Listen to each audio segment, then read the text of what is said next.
berlian. Mendengar kata ini saja, kita langsung membayangkan kilau dan cahaya. Batu permata ini sudah memikat hati manusia selama berabad-abad. Berlian jadi lambang cinta, kekayaan, dan kekuatan abadi. Tapi dari mana ya batu-batu luar biasa ini berasal? Asal-usulnya sama menariknya dengan keindahannya. Berlian tidak begitu saja ditemukan, mereka dilahirkan. Lahir dari inti planet kita.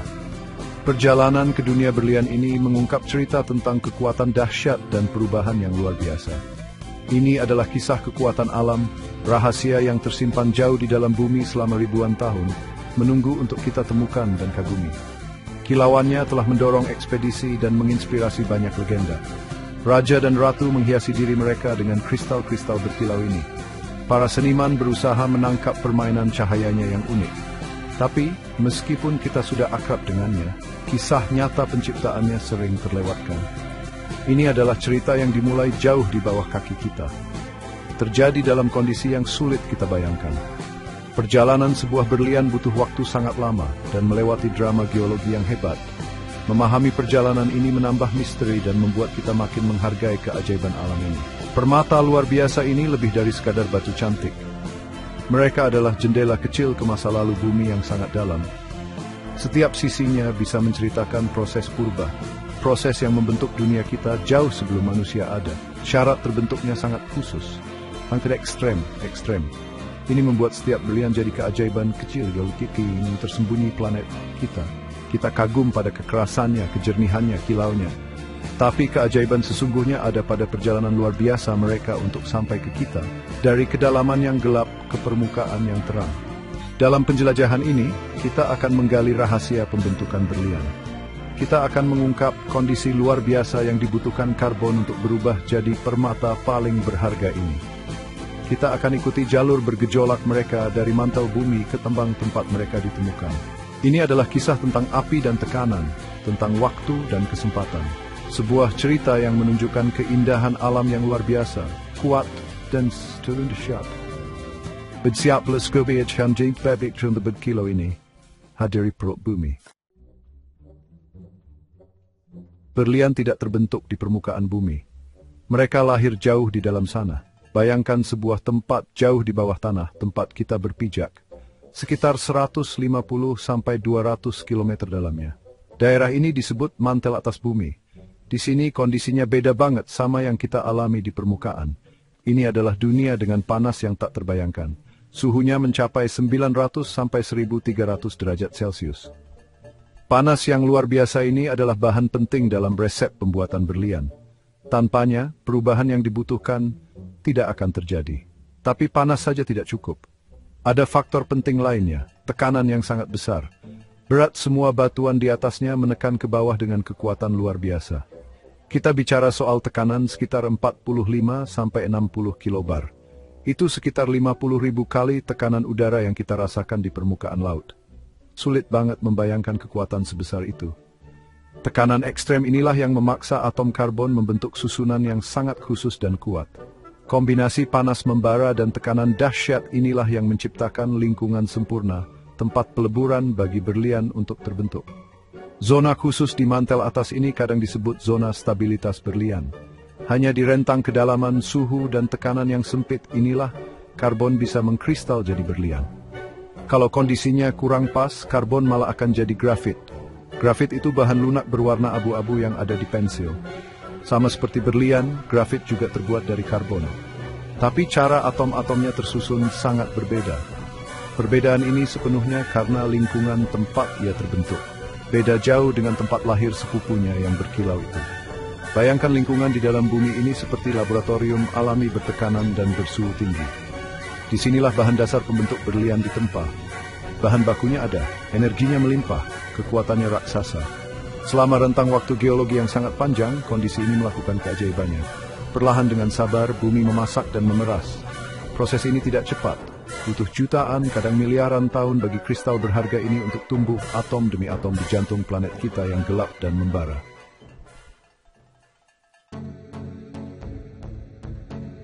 Bahan utama berlian adalah karbon. Karbon itu unsur yang umum banget, ada di semua makhluk hidup. Ada di udara yang kita hirup sebagai karbon dioksida, ada di makanan yang kita makan. Tapi agar karbon jadi berlian, ia harus mengalami perubahan luar biasa. Perubahan ini terjadi di tingkat atom. Jauh di dalam bumi, di bawah kondisi panas dan tekanan ekstrem yang sudah kita bahas, atom karbon berperilaku sangat istimewa. Mereka mulai saling mengikat dengan pola yang unik dan sangat kuat. Setiap atom karbon dalam berlian terikat kuat dengan 4 atom karbon lainnya. Ini menciptakan struktur kisi kristal 3 dimensi yang sangat kaku. Bayangkan balok-balok bangunan kecil, yaitu atom karbon saling berpegangan erat dengan 4 tetangganya. Struktur ini berbentuk tetrahedral, artinya setiap kelompok 5 atom membentuk piramida. Susunan inilah yang membuat berlian luar biasa keras.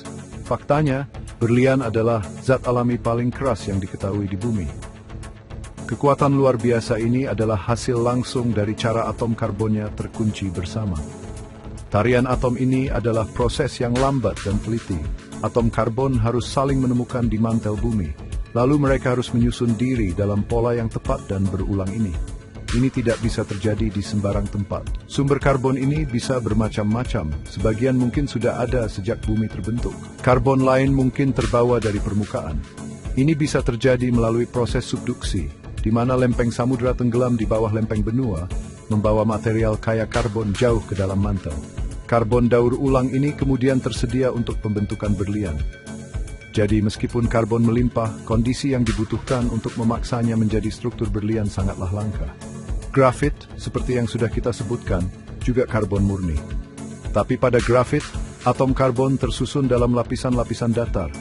Lapisan-lapisan ini bisa dengan mudah bergeser, makanya grafit itu lunak dan licin.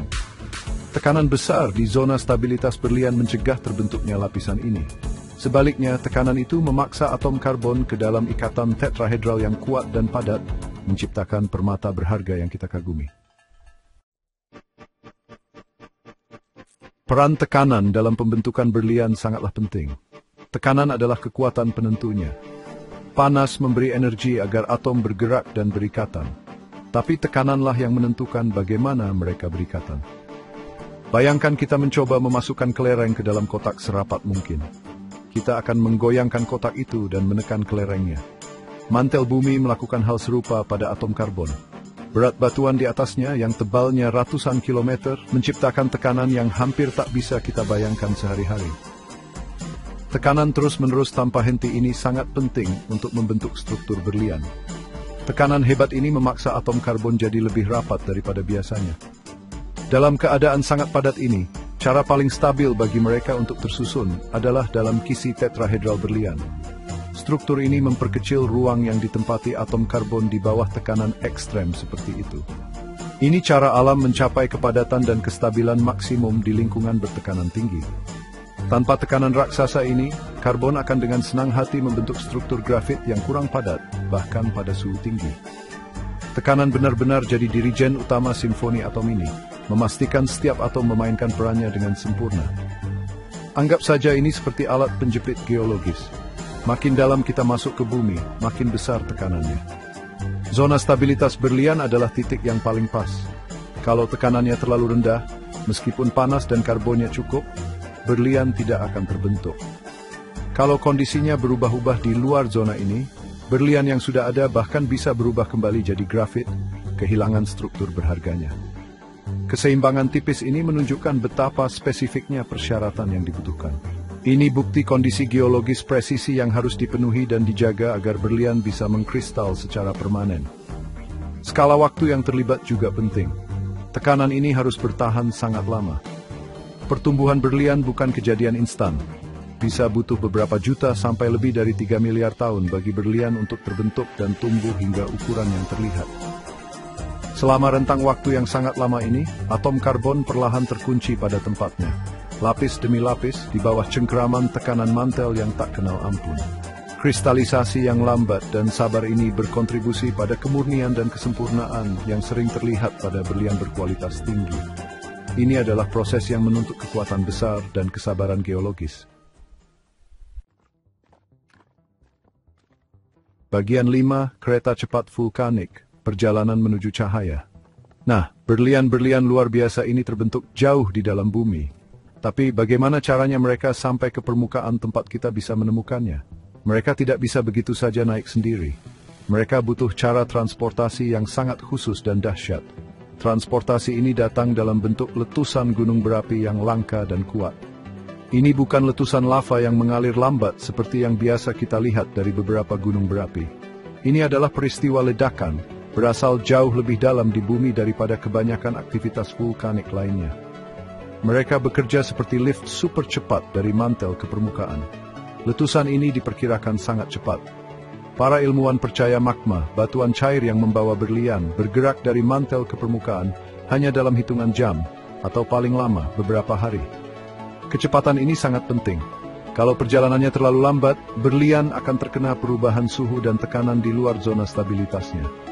Ini bisa menyebabkan mereka berubah kembali menjadi grafit, atau mereka bisa saja meleleh di dalam magma panas. Kenaikan yang cepat ini menjaga mereka tetap utuh, membawanya ke kita seperti kargo berharga dalam pengiriman ekspres. Magma yang membawa berlian ke permukaan itu unik. Disebut magma kimberlite atau kadang magma lamproid. Magma ini kaya akan senyawa volatil seperti air dan karbon dioksida. Zat volatil ini mengembang drastis saat magma naik dan tekanan berkurang. Pengembangan ini menambah kekuatan ledakan letusan. Ini seperti mengocok botol minuman bersoda lalu tiba-tiba membukanya. Hasilnya adalah dorongan ke atas yang kuat, meledakkan saluran seperti pipa menembus kerak bumi. Perjalanan ini berbahaya bagi berlian. Mereka terjebak dalam aliran batuan cair yang bergejolak dan super panas ini. Mereka terguncang-guncang dan terbawa ke atas dengan kecepatan luar biasa, kadang melebihi ratusan kilometer per jam. Ini bukti kekerasan mereka sehingga bisa selamat dari perjalanan dahsyat ini tanpa hancur lebur. Banyak yang tentu saja pecah atau rusak, tapi beberapa berhasil lolos, terjaga di dalam batuan kimberlite yang mendingin, menunggu untuk ditemukan jutaan tahun kemudian. Kemudian speaks ini bimtrustap esging back Dutch Burking Sebil Braz. Bagian 6, pipa kimberlite, gerbang dari mantel bumi. Ketika magma pembawa berlian ini meletus ke permukaan bumi, ia tidak menyebar seperti aliran lava biasa. Sebaliknya, karena asalnya yang dalam dan sifatnya yang eksplosif, ia membentuk struktur geologi yang khas. Ini dikenal sebagai pipa kimberlite atau pipa lamproite. Bayangkan kerucut batuan vulkanik berbentuk wortel memanjang jauh ke dalam bumi. Bagian yang lebih lebar ada di permukaan dan menyempit seiring kedalaman. Pipa-pipa ini luas permukaannya relatif kecil, seringkali hanya beberapa ratus meter lebarnya, tapi bisa memanjang ke bawah hingga beberapa kilometer. Pada dasarnya ini adalah jalur fosil dari letusan purba yang dahsyat itu. Pipa-pipa inilah sumber utama sebagian besar berlian yang ditambang di dunia. Menemukan pipa kimberlite seperti menemukan saluran langsung meskipun kuno ke zona stabilitas berlian di mantel. Namun, tidak semua pipa kimberlite mengandung berlian. Banyak yang kosong. Hanya sebagian kecil, mungkin 1 dari setiap 200 yang mengandung cukup berlian sehingga layak ditambang secara ekonomis. Kelangkaan kimberlite pembawa berlian ini menambah alasan mengapa berlian begitu langka. Ahli geologi mencari mineral penunjuk khusus di tanah untuk membantu menemukan harta karun tersembunyi ini. Batuan kimberlite itu sendiri adalah campuran yang kompleks. Isinya ada pecahan batuan mantel, disebut xenolith, yang terkoyak dari dinding mantel saat letusan. Kadang-kadang, berlian ditemukan tertanam di dalam xenolith ini, memberikan bukti langsung asal-usulnya dari mantel yang dalam. Kimberlite juga mengandung berbagai mineral lain yang terbentuk pada tekanan tinggi. Mineral-mineral ini seperti pirop garnet dan krom dioksida seringkali punya warna khas dan bisa jadi sinyal adanya potensi berlian bagi para pencari yang menjelajahi daerah baru. Setelah letusan berhenti, magma kimberlite mendingin dan memadat di dalam pipa. Selama jutaan tahun, bagian permukaan pipa bisa terkikis oleh angin dan air. Erosi ini bisa melepaskan berlian dari batuan kimberlite. Berlian yang terlepas ini kemudian bisa terbawa oleh sungai dan aliran air, akhirnya mengendap di dasar sungai atau daerah pesisir. Kelp penderam dia novis aindil tidak bukan barit pesisir sebagai kelp sumber pek sen jemutine. Tebani temukan. Bagian 7, faktor kelangkaan mengapa berlian begitu berharga. Seluruh proses pembentukan berlian dan pengirimannya ke permukaan adalah rangkaian kejadian yang kemungkinannya kecil. Pertama, kondisi di mantel bumi harus benar-benar pas. Jendela suhu ekstrem dan tekanan luar biasa yang tepat itu hanya ada di daerah tertentu jauh di bawah kerak benua kuno yang stabil. Kalau kondisinya sedikit meleset, karbon membentuk grafit atau tidak membentuk kristal sama sekali. Kondisi geologis khusus ini tidak ada di semua tempat di dunia, jadi tempat lahir permata berharga ini sangat terbatas. Kedua, meskipun berlian terbentuk, mereka butuh jenis letusan gunung berapi yang sangat khusus untuk membawanya ke permukaan. Letusan kimberlite atau lamproite ini langka, jauh lebih dalam dan lebih dahsyat daripada kejadian vulkanik biasa. Kebanyakan magma berasal dari kedalaman yang lebih dangkal dan tidak akan bertemu berlian. Selain itu, naiknya harus sangat cepat. Kalau perjalanannya terlalu lambat, berlian bisa berubah kembali jadi grafit atau hancur oleh panas dan reaksi kimia di dalam magma. Sistem transit cepat dari mantel ini adalah kejadian penting dan langka. Lalu pikirkan pipa kimberlite itu sendiri. Seperti yang disebutkan, hanya sebagian sangat kecil dari pipa vulkanik ini yang benar-benar mengandung berlian dalam jumlah yang layak secara ekonomi. Banyak yang kosong atau hanya berisi berlian mikroskopis. Mencari pipa pembawa berlian itu mahal dan makan waktu, seringkali tidak membuahkan hasil. Butuh survei geologi, pengambilan sampel dan analisis yang ekstensif. Bahkan ketika pipa yang produktif ditemukan, konsentrasi berlian di dalam batuan biasanya sangat rendah. Bertonton-ton batuan harus ditambang dan diolah hanya untuk mendapatkan beberapa karat berlian. Terakhir, dari berlian yang ditemukan, hanya sebagian kecil yang berkualitas permata. Banyak yang cacat, warnanya tidak bagus, atau terlalu kecil untuk dipakai perhiasan. Berlian kelas industri ini tetap berharga karena kekerasannya untuk aplikasi pemotongan dan penggerindaan. Tapi harganya tidak setinggi berlian berkualitas permata. Gabungan semua faktor ini, kondisi pembentukan khusus, mekanisme transportasi langka, kelangkaan pipa produktif, dan hasil batu berkualitas permata yang rendah,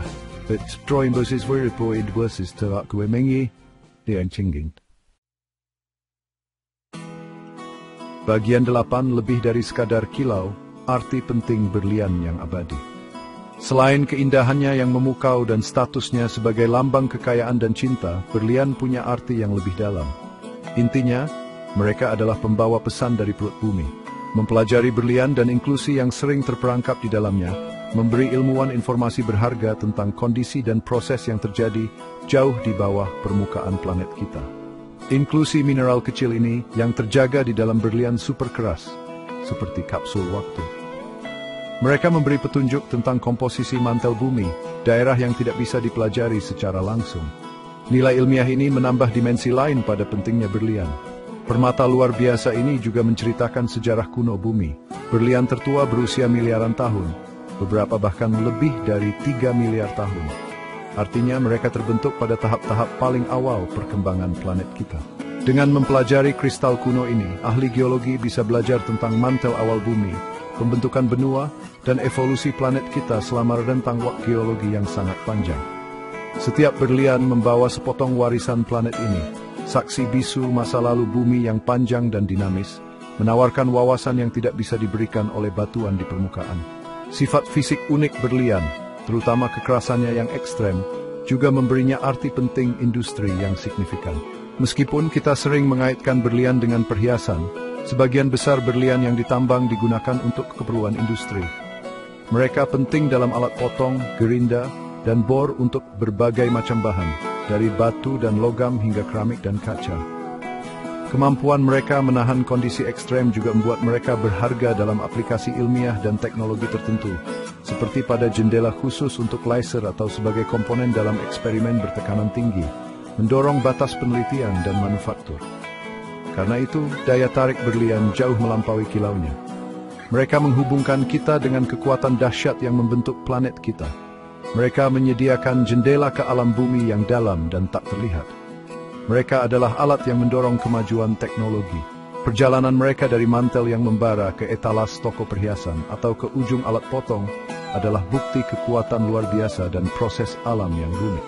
Kelangkaan dan kondisi ekstrem kelahiran mereka menjadikannya bahan yang benar-benar luar biasa. Penting bukan hanya karena keindahannya tetapi juga karena apa yang mereka ungkapkan tentang dunia kita dan apa yang mereka mungkinkan untuk kita capai. Bagian 9. Kesimpulan. mahakarya alam yang abadi. Kisah sebuah berlian adalah narasi mendalam tentang kekuatan geologi bumi, dimulai dari tekanan tak terbayangkan dan panas membara di mantel.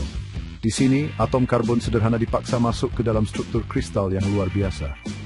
Perubahan ini, yang terjadi selama jutaan bahkan miliaran tahun, menciptakan zat dengan kekerasan dan kecemerlangan yang tak tertandingi.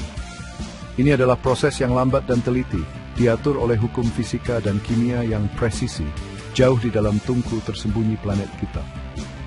Kondisinya begitu ekstrem, begitu spesifik, sehingga setiap berlian adalah keajaiban kecil rekayasa alam. Lalu datanglah kenaikan yang dramatis. Perjalanan api dan amarah saat letusan gunung berapi langka melontarkan kristal berharga ini dari tempat kelahirannya yang dalam ke permukaan. Transportasi cepat dan dahsyat ini penting untuk kelestarian mereka. Ini adalah perjalanan yang kacau, babak akhir yang eksplosif dalam keberadaan mereka di bawah tanah sebelum mereka terungkap untuk ditemukan. Pipa kimberlite dan lamproite yang menandai peristiwa kuno ini seperti peti harta karun geologis, menyimpan petunjuk tentang cara kerja bagian dalam bumi, dan kadang-kadang permata idaman ini menunggu dengan sabar selama ribuan tahun. Kelangkaan berlian adalah akibat langsung dari perjalanan yang luar biasa dan sulit ini. Kondisi spesifik untuk pembentukan, mekanisme transportasi yang unik, dan konsentrasi rendah di batuan induknya, semua berkontribusi pada kelangkaannya. Kelangkaan ini, dikombinasikan dengan keindahan dan daya tahannya yang luar biasa, telah mengukuhkan tempat mereka sebagai salah satu barang paling berharga di dunia. Mereka lebih dari sekadar mineral. Mereka adalah simbol ketahanan, kemurnian, dan kekuatan dahsyat yang telah membentuk dunia kita. Mereka menangkap cahaya dan imajinasi secara seimbang. Pada akhirnya, berlian adalah bukti keajaiban alam. Ini mewakili pertemuan sempurna antara material, tekanan, suhu, dan waktu. Setiap sisi yang berkilau mencerminkan kisah proses bumi yang dalam, kekuatan vulkanik, dan seni geologi yang lambat dan sabar. Saat kita mengagumi permata luar biasa ini, mari kita juga ingat perjalanan luar biasa yang telah mereka lalui. Mereka benar-benar mahakarya alam yang abadi, potongan kecil berkilau dari jantung planet kita yang besar dan kuno, dibawa ke cahaya untuk menginspirasi kekaguman dan keheranan bagi generasi mendatang.